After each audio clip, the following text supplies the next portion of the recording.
To rapturous applause, Prince Harry and Meghan took to the stage at the closing ceremony of the 2018 Invictus Games in Australia. Harry told the competitors he was humbled and inspired by your determination, your service, and your sense of humor, while Meghan praised the unshakable bond between servicemen and women and the camaraderie and close-knit sense of community she had experienced at the Games. The Games capped off a royal tour of Australia, which by all accounts had been a resounding success. There was a huge buzz around the newlyweds, with the Duchess of Sussex having just announced she was pregnant. It was the start of what was dubbed Meghan-mania. The press were equally positive in their coverage of the trip, as they praised the newly minted royals on their first major tour. In the Daily Mail, the beaming couple were described as the epitome of cool as they stepped onto the boat, with Prince Harry lovingly holding on to his pregnant wife's hand. However, behind the scenes, the Sussexes' relationship with their royal aides was not so rosy, and the couple's obsession with how they were being perceived by the public allegedly led them to clash with their team. Writing in his royal bestseller titled Revenge, Tom Bower claimed that in contrast to glowing photos of Harry and Meghan being recorded daily, the mood in Sussex headquarters was miserable. The royal author wrote that one cause of the tension was when Meghan decided to bring her own people down under on top of the palace staff. Although the couple had arrived with 4 staff, Samantha Cohen, Amy Pickerel, Heather Wong, and Marnie Gaffney, Meghan had decided she wanted to be surrounded by people she trusted, Bower said. At her request, Jessica and Ben Mulroney had flown in from Canada to provide round-the-clock support. Mulroney doubled as Meghan's stylist as she worked through her show-stopping wardrobe. With the Mulroneys by her side, Meghan was reportedly abrasive towards her 4 female staff and even towards the local British diplomats. In one particularly dramatic outburst, Bower claimed that Meghan allegedly threw a cup of tea into the air. The tension within Sussex HQ was apparently partly caused by the Duke and Duchess's obsession with their media coverage during the Games. Bower wrote Meghan's anger may have been partly fueled by Harry. Every night, he trawled social media, searching for snide comments on the internet.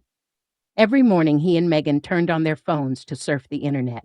Thin-skinned, they were inflamed by the slightest criticism. Then both bombarded their staff with demands for retribution and removal of the criticism. It was at this time that fresh stories about Meghan's father were reported in the American media, including claims that Thomas Markle had first heard Meghan was pregnant on the radio, that he snorted cocaine and visited a Playboy club in Manila. Despite the stories having emerged in the American press, Harry allegedly blamed British newspapers for those reports. Bower said, but the only jibe he could attach to the accompanying British journalists was a report that one of Meghan's outfits cost £19,660. As a sign of Meghan's intentions, she also wore a Serena Williams brand jacket.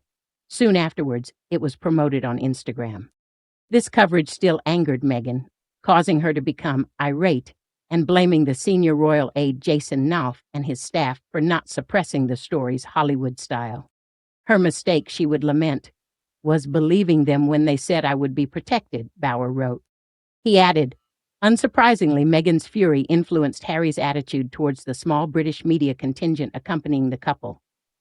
Thank you for coming, although you weren't actually invited, he sniped. He also brusquely snapped unprovoked abuse at a TV reporter. The altercation bewildered the media. Beyond the Sussexes' entourage, no one was aware of the turbulent background in Kensington Palace and at the Sussexes' headquarters in Sydney, and rumors of Harry and Meghan's troubled relationship with Jason and the other royal aides were growing. This included allegations that Meghan sent emails to staff at 5 a.m. and that her assistant Melissa Tubati quit after she was driven to tears by the Duchess.